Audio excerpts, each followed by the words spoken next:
Hi I love you welcome to our channel. ఈరోజు మనం healthy recipe punarnava ఆకు చూడండి.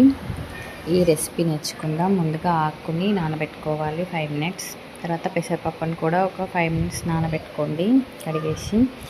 తర్వాత కర్రీకి కావాల్సిన పచ్చిమిర్చి, ఆనియన్, నెక్స్ట్ కొత్తిమీర, ఉల్లిపాయలు, కల్యమాకు అవన్నీ రెడీ చేసుకొని పెట్టుకోండి.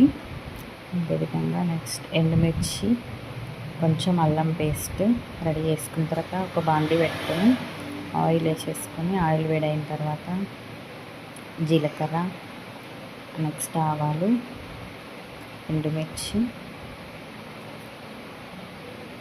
పచ్చిమిర్చి, కొంచెం సాల్ట్, అల్లం వెల్లుల్లి పేస్ట్ కూడా వేసుకోండి పోపులోనే. కొంచెం వేగిన తర్వాత దాంట్లోనే ఆనియన్స్ యాడ్ చేసుకోవాలి. ఎల్లిపాయ ఆనియన్స్ రెండు యాడ్ చేసుకోండి. నేను కట్ చేసి వేసుకున్నాను ఎల్లిపాయలను. కల్యమాకు, తర్వాత పసుపు. చాలా మంచి రెసిపీ అండి.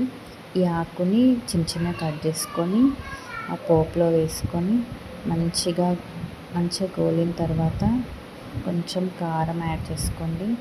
ఒక 5 మినిట్స్ లిడ్ క్లోజ్ చేయండి. ఆఫ్టర్ 5 మినిట్స్ తర్వాత ఆకు ఈ విధంగా అవుతుంది. దాంట్లోనే మనం ముందుగా నానబెట్టుకున్న పెసరపప్పుని యాడ్ చేసుకోవాలి.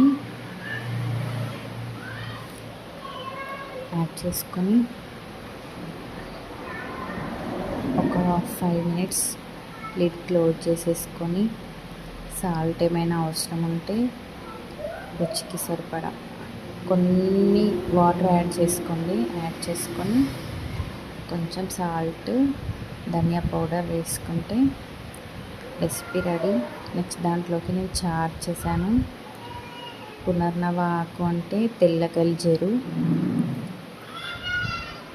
చారు, పాపడ్ యాడ్ చేసుకొని మేమైతే ఈరోజు మా లంచ్ కంప్లీట్ చేసినాం. చాలా హెల్తీ రెసిపీ, చాలా బాగా అనిపించింది.